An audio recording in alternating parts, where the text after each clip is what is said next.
Hai, kembali lagi bersama kami di YouTube channel Klinik Digitalisasi Koperasi NTT. Bagi teman-teman atau Bapak Ibu yang pertama kali menemukan channel kami, jangan lupa untuk subscribe dan juga nyalakan lonceng notifikasi agar semua informasi yang kami sajikan dapat Bapak Ibu atau teman-teman peroleh secara update. Kali ini kami akan memberikan video series mengenai penyusunan jurnal umum, buku besar, neraca saldo, jurnal penyelesaian, neraca lajur atau kertas kerja, dan juga laporan keuangan. Tapi video yang kami berikan adalah bersifat series. Jadi video pertama kali ini adalah bagaimana kita menyusun jurnal umum pada Koperasi Simpan Pinjam ABC. Nah, untuk diketahui bahwa penyusunan awal dalam pembuatan laporan keuangan yaitu adalah melakukan atau menginput jurnal umum. Nah, untuk jurnal umum kali ini kita akan membuat periode di bulan Juni 2024. Nah, teman-teman bisa lihat format dari jurnal umum, yaitu ada tanggal, ada akun, ada referensi, ada debit, dan juga kredit. Nah, kali ini dalam rupiah. Tapi sebelum kita masuk dalam penginputan akun-akun yang ada, dan juga ada contoh transaksi yang nanti kita akan lihat bersama, perlu dijelaskan di awal dulu tentang debit kredit. Bagi teman-teman yang bukan basicnya orang akuntansi atau pendidikan akuntansi tidak perlu khawatir karena kita akan belajar secara sederhana dan bisa diikuti oleh teman-teman secara baik. Nah, untuk akun debit kredit pertama yaitu akun aset. Nah, untuk aset ini di dalamnya ada kas, ada bank, ada piutang atau pinjaman, ada persediaan, ada juga peralatan. Nah, jika aset bertambah, maka kita inputnya itu di kolom debit. Contohnya adalah misalnya kas bertambah, maka di debit. Nah, tetapi jika aset berkurang, maka di inputnya di kolom kredit. Lalu berikut adalah akun utang. Akun utang ini contohnya adalah simpanan sukarela, utang peralatan, misalnya utang bank atau utang koperasi lainnya. Nah, itu jika bertambah maka dikredit dan juga berkurang maka didebit. Lalu yang berikut adalah akun modal. Nah, untuk modal ini pada koperasi ada simpanan pokok, simpanan wajib. Nah, ini jika bertambah maka dikredit dan jika berkurang maka didebit. Lalu akun berikutnya adalah pendapatan. Nah, pendapatan ini dari koperasi bisa dari administrasi, bisa juga pendapatan bunga pinjaman, bisa juga provisi dan denda, macam-macam. Nah, jika pendapatan bertambah, maka itu kita inputnya di kolom kredit. Sedangkan jika pendapatan berkurang, maka kita inputnya di kolom debit. Lalu beban atau biaya. Nah, untuk beban atau biaya, misalnya biaya gaji atau biaya bunga pinjaman dan segala macam biaya yang merupakan beban pada koperasi tersebut.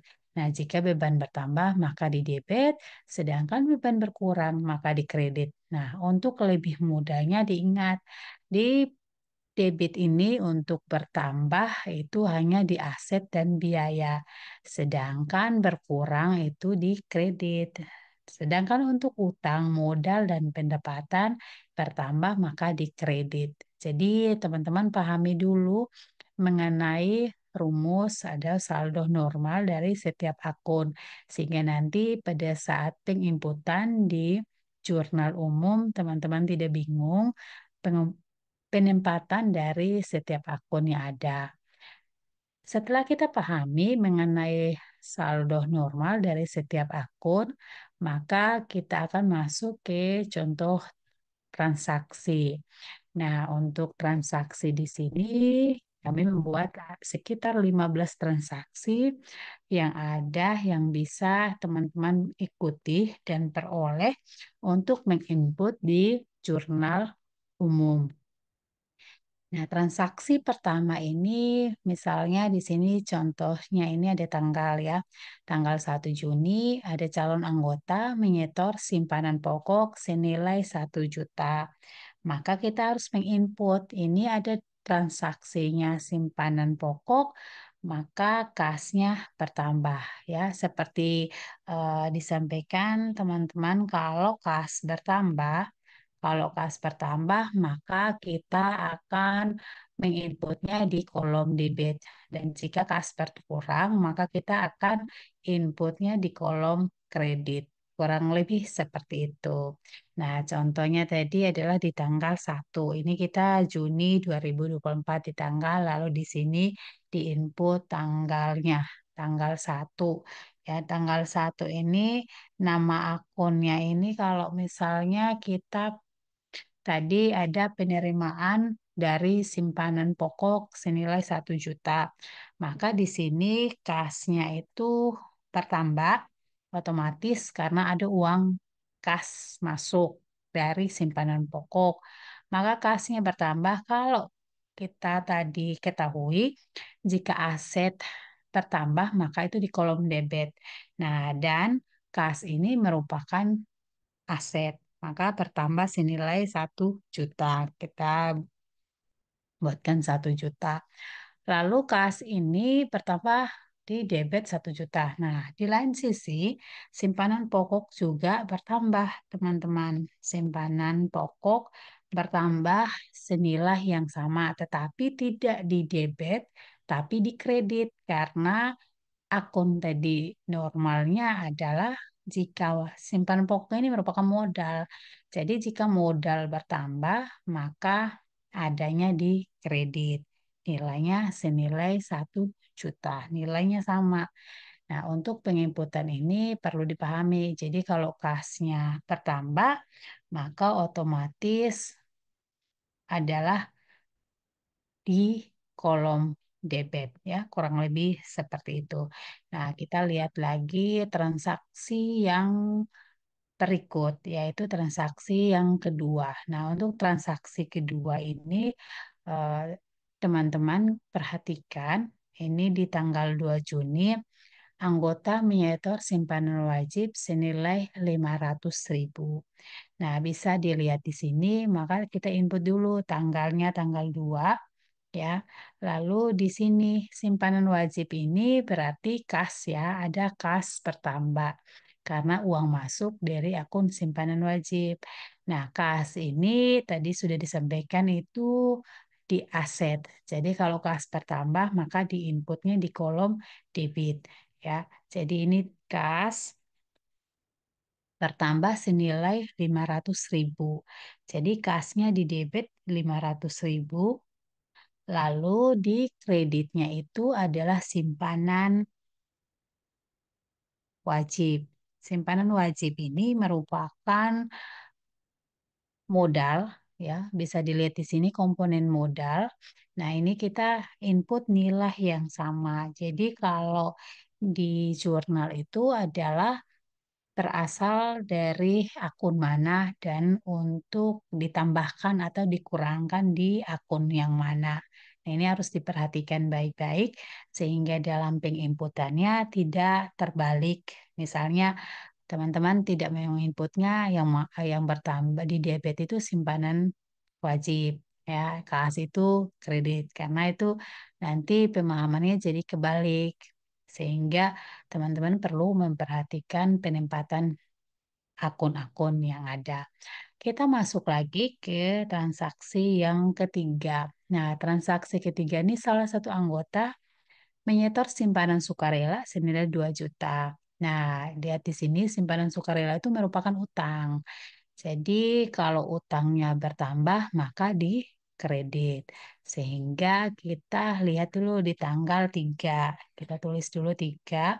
Nah, karena ini simpanan sukarela menambahkan kas, maka di sini kasnya dulu bertambah senilai berapa nih? 2 juta.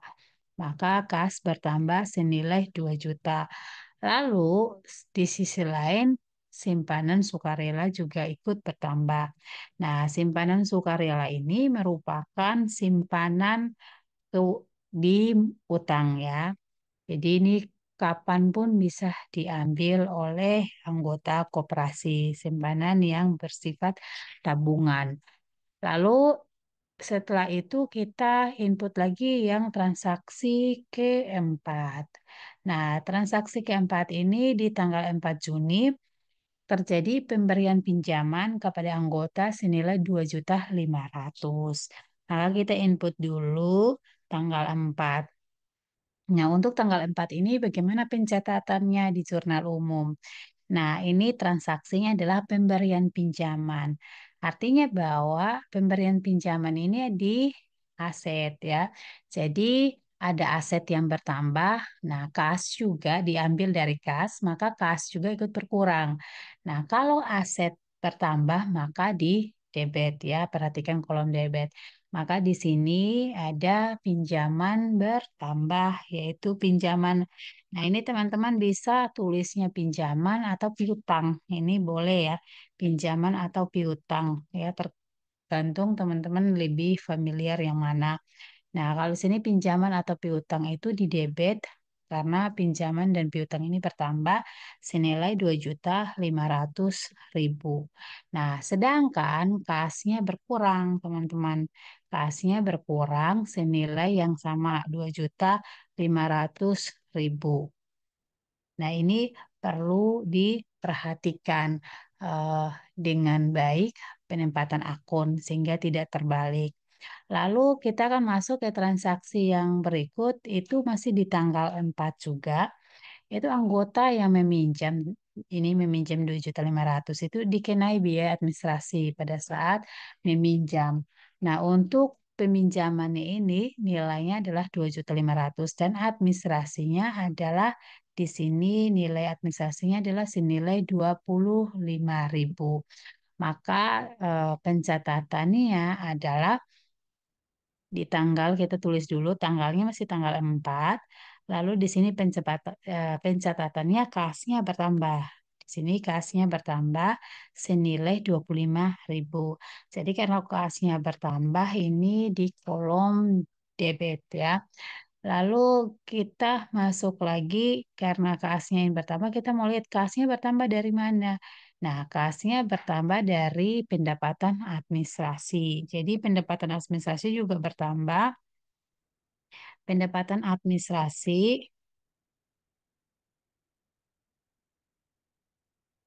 ini bertambah, maka juga diikuti di kredit ya senilai 25.000. Nah, ini pendapatan administrasi ya. Nah, ini senilai 25.000. Lalu kita masuk ke transaksi yang selanjutnya. Ini transaksi ini di tanggal 7 Juni itu koperasi meminjam uang ke koperasi lain. Dalam hal ini adalah koperasi XYZ senilai 50 juta. Maka tentu uang ini akan menambah kas. Maka pertama adalah kita tulis tanggalnya dulu, yaitu tanggal 7 Juni. Kita tulis tanggalnya dulu, lalu kasnya bertambah senilai 50 juta. Ya, teman-teman bisa perhatikan kalau kasnya bertambah, sorry ini eh, 50 juta. Kalau kasnya bertambah, maka teman-teman ini di debit. Kalau kasnya berkurang, maka di kredit. Selanjutnya ini adalah karena ini 50 juta ini merupakan utang, maka kita di kredit utang koperasi lain ya. Dalam hal ini XYZ. Utang koperasi XYZ ini juga nilainya di kredit senilai 50 juta. Selanjutnya, kita masuk ke transaksi berikut di tanggal 8 Juni. Nah, ini transaksi tanggal 8 Juni ini adalah pembelian persediaan senilai 20.000. Maka di sini tanggal 8 kita tulis dulu 8. Lalu persediaannya bertambah. Nah, persediaan ini bisa dilihat di sini masuk komponen aset. Jadi persediaan ya bertambah itu di debit. Betul sekali, senilai 20.000. Nah, karena ini pembelian, maka tentu kasnya berkurang. Jadi kalau kasnya berkurang, maka di kredit ya nilai yang sama 20.000. Lalu kita lanjut lagi ke transaksi berikut di tanggal 11 Juni. Nah, ini kok dia ada pembelian peralatan senilai 1.250.000, dibayar tunai 250.000 dan sisanya dibayar di bulan depan.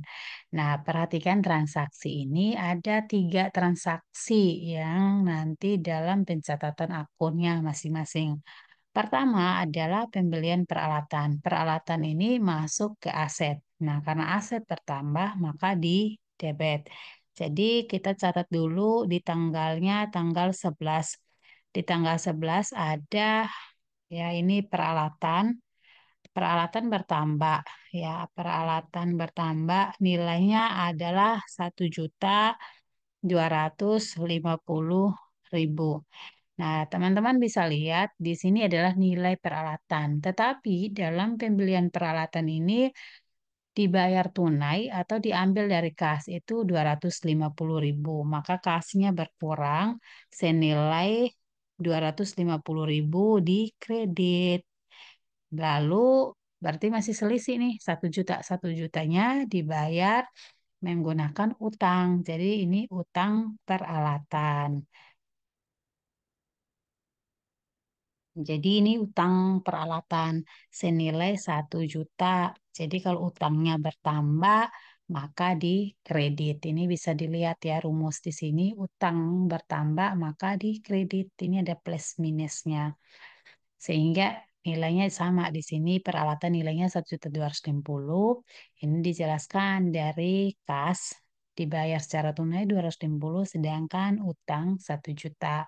Nah, itu adalah pencatatan pada transaksi yang terjadi di tanggal 11. Nah, kita lanjut lagi di transaksi berikut.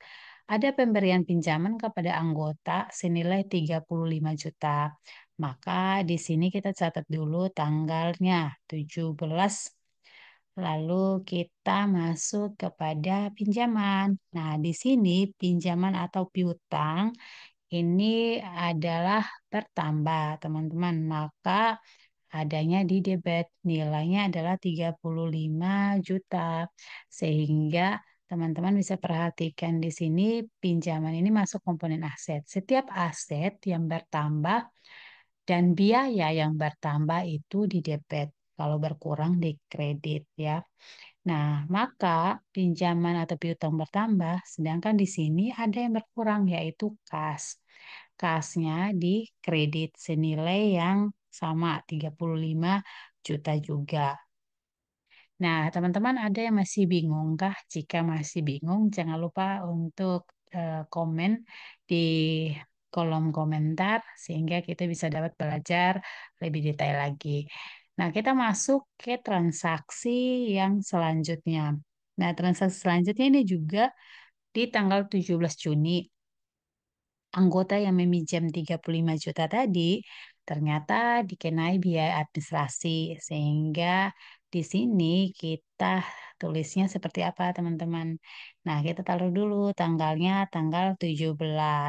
Lalu di sini karena biaya administrasi ini dari anggota dan menambah kas, maka kasnya bertambah. Kasnya bertambah di debit, nilainya adalah 350.000. Nah, kas ini berasal dari administrasi atau pendapatan administrasi ya. Ini pendapatan administrasi sama seperti jadi setiap peminjam ada pendapatan administrasi. Nilainya adalah di 350.000. Nah, kenapa pendapatan administrasi ini adanya di kredit, teman-teman, karena ini adalah pendapatan dan saldo di atas adalah pendapatan itu kalau bertambah di kredit, kalau berkurang di debit. Nah, lalu kita lanjut dengan transaksi berikut. Nah, transaksi di tanggal 25 yaitu koperasi membayar gaji karyawan senilai 150.000. Nah, kita mencatat dulu yang pertama adalah tanggalnya 25, lalu kita lihat di sini. Nah, ini adalah gaji karyawan. Maka di sini gaji karyawan itu adalah beban ya. Di sini gaji, kalau beban bertambah di debit. Jadi teman-teman selalu tulis yang bagian debit duluan, baru kita lanjut ke bagian kredit. Nah, yang untuk bagian debitnya adalah beban gaji. Jadi kita tulis di sini beban gaji. Beban gaji itu nilainya adalah di sini sesuai dengan transaksi yaitu 150.000. 150.000 itu di debit. Jadi debit itu selalu ditulis duluan. Nah, beban gaji karena ini mengurangi kas ya. Kasnya itu berkurang 150 di kredit. Karena kas merupakan aset dan kalau aset berkurang maka di kredit. Lalu kita lanjut ke transaksi di tanggal 27 nih. Tanggal 27 tuh anggota yang meminjam ada menyetor angsuran pokok senilai 250.000. Nah, jadi ada penyetoran angsuran pokok. Nah, di sini kita tulis dulu tanggalnya 27. Lalu angsuran pokok. Jadi berarti ada yang di debit dan ada yang di kredit. Nah, yang di debit adalah apa dan di kredit adalah apa. Nah, karena ini menyetor angsuran pokok, maka tentu kasnya bertambah. Jadi kasnya bertambah senilai 250.000 di debit dan pinjaman berkurang, teman-teman. Jadi pinjaman atau piutang ini berkurang karena telah diangsur simpanan atau angsuran pokok. Jadi berkurang senilai 250.000. Jadi ini kalau aset berkurang maka di kredit. Lalu ada lanjutan lagi di tanggal 27. Nah, anggota yang minjam tadi selain menyetor angsuran pokok, dia juga menyetor bunga pinjaman. Nah, ini karena bunga pinjaman tanggalnya masih sama, tanggal 27, maka kasnya bertambah karena ada penyetoran dari bunga. Kasnya di debit senilai yang 25.000. Maka 25.000 di debit dan di kreditnya adalah pendapatan bunga. Jadi di kredit adalah pendapatan bunga karena pendapatan bertambah itu di kredit senilai yang sama yaitu 25.000. Nah, kita lanjut lagi ke transaksi berikutnya. Di transaksi nomor 14 ya. Di transaksi ini tanggal 29. Kita input dulu tanggalnya 29. Ini koperasi menyetor angsuran pokok pinjaman ke koperasi XYZ. Nah, teman-teman masih ingat kan? Jadi di tanggal 7 itu koperasi berutang ke koperasi lain. Nah, sekarang akhir bulan koperasi mau nyicil. Nah, menyicilnya adalah angsuran pokok senilai 5 juta. Maka tentu di sini bagaimana pencatatannya teman-teman. Jadi di sini adalah utangnya bank berkurang, m- utang bukan utang bank tapi utang koperasi XYZ berkurang. Nah, di sini kalau utang berkurang ya, maka di debit. Sehingga di sini pencatatannya utang koperasi XYZ XYZ itu dibayar angsuran pokoknya senilai 5 juta. Nah, ini di debit karena ini utangnya berkurang. Lalu di sini di tanggal 29 juga. Nah, di kreditnya apa, teman-teman? Kalau misalnya koperasi menyetor bunga pinjaman, bukan bunga pokok pinjaman senilai 5 juta ya. Nah, karena ini kita yang membayar, maka tentu yang berkurang adalah kas. Nah, kas kalau berkurang, maka di kredit karena merupakan aset. Setelah itu selain di transaksi yang sama di tanggal 29 juga, 29, selain koperasi membayar simpanan angsuran pokok dan juga kehilangan uang di kas atau 5 juta nilai yang sama, koperasi juga membayar bunga pinjaman ke koperasi XYZ. Nah, di sini utang atau beban bunga, ini jadinya beban bunga ya. Beban bunga yaitu nilainya sebesar di debit ya, sebesar 50.000. Lalu di sini kasnya juga berkurang 50.000. Nah, teman-teman sampai di sini ada yang mau ditanyakan, boleh tulis di kolom komentar. Jika teman-teman ada yang mengikuti pelatihan akuntansi untuk contoh lebih banyak contoh soal dan modul-modul bisa tulis di kolom komentar ya. Atau bisa mendaftar melalui nomor telepon admin. Nah, di akhir kita akan menjumlahkan. Ini jumlahkan ya. Kita zoom dari transaksi pertama sampai transaksi yang terakhir. Dan nilai di kolom debit dan kolom kredit itu harus sama, teman-teman. Kalau misalnya ada yang tidak sama, berarti teman-teman perhatikan lagi dalam penginputan debit kreditnya, sehingga tidak boleh salah. Nah, ini adalah penginputan jurnal umum. Teman-teman, nanti di video berikut kita akan membahas tentang dari materi ini, dari transaksi ini kita bawa posting ke buku besar. Nah, untuk pemustingan di buku besar itu di video kami selanjutnya, di video kami di hari selanjutnya. Nah, jika teman-teman ingin memperoleh form dari Excel ini, teman-teman nanti peroleh di eh, akhir, di video terakhir tentang laporan keuangan untuk koperasi simpan pinjam. Jadi ini masih prosesnya. Terima kasih untuk teman-teman semua yang sudah menonton untuk penginputan atau menyusun jurnal umum ini. Semoga yang tadi kami sajikan dapat bermanfaat untuk teman-teman semua dan jangan lupa untuk share kepada pengurus koperasi, terutama bendahara yang membuat laporan keuangan pada koperasi simpan pinjam atau unit simpan pinjam. Terima kasih dan sampai jumpa di next video.